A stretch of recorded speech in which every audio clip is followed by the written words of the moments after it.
week, I went to North Carolina with a group of students and we volunteered for none other than Habitat for Humanity. Before talking about what we did over there for 5 days and what we learned, let's talk a bit about what Habitat for Humanity is. Habitat for Humanity is a non-profit housing organization that is working in all 50 states of the US and approximately 70 countries around the world.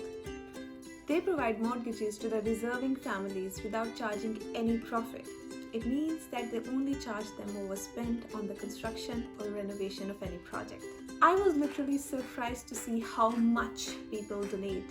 For example, they showed us a storage facility where there was so much brick.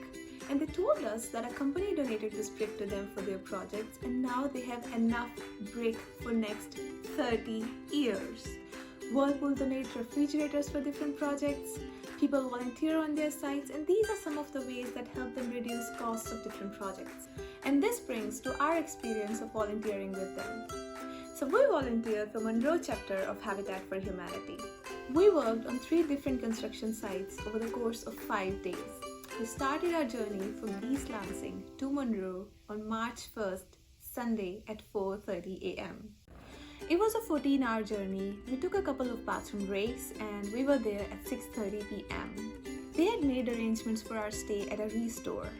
The first floor of the restore had different stuff like couches, tables, cutlery, cabinets that people had donated. You can see the stairs going up. So they take us to the second floor where they had laid out 17-18 mattresses, and that is where volunteers were staying. For first 2 days, we worked on this site, which used to be a market until few years back. It got closed and now Habitat for Humanity is converting it into a storage facility. We had so much experiences on this site. We took flooring off, we cut wood for the drywall, we built walls, we took down walls, we painted, and we nailed it. We also learned how to roll a wire on construction sites by Mr. Jonathan from Habitat for Humanity. You start with a loop. Reach your hand through the loop and pull your cord up. And reach your hand through that loop, pull your cord up. That loop. On the 3rd day, we worked on a residential building. It was a house and we did a lot of jobs there. We helped with the landscape. We painted windows, we cleaned the house, we painted doors, and we painted the back house. On the 4th day, we worked on one site, but there were 2 houses on that site. Both of the houses were almost finished, so there were some finishing touches that we helped with. We helped with painting the walls, window frames and door frames. We put the doorknobs on and we cleaned the house for carpeting. On the 5th day, we were staying at the restore, but we were not working on any site because that was our free day. We went to Charlotte and I must say it is a beautiful city.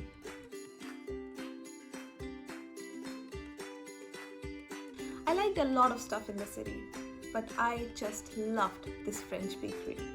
The desserts, the interior design, the environment, it was loved.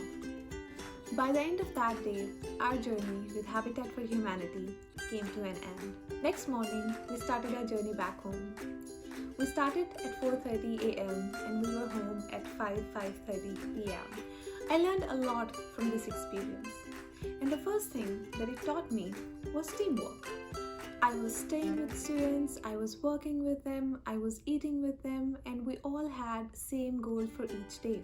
This gave me a unique sense of responsibility to avoid any kind of conflicts and just keep on working towards that goal. Second thing that I learned from this experience is communication. Since I was staying with a group of students, I was being very considerate on how to speak, how to behave, and that is something I would have never otherwise experienced. The third thing that I learned from this experience is something a lot of people talk about, but I had never experienced this before. But let me tell you, volunteering helps with the stress. I had my exam scheduled for the next week after this activity, and before that I was so stressed out. While working on these different construction sites, I totally forgot about my exam. I was just concentrating on the deadlines for that day for that site. And when I came back, I was so fresh and calm, and that helped me with my performance in the exam as well. So if you have any kind of stress, just go and volunteer. And I assure you, you'll come back with a fresh and calm mind. The last and the most important thing that I learned from this experience is donation. It's not always material goods that you have to donate. It can also be your time. I saw people coming on these sites, working on different things, and then leaving without getting any payment. And that is how they were donating, not through money or through stuff, but through their own time. The whole purpose of sharing this experience with you is that it motivated me in a lot of ways to pursue volunteering in future.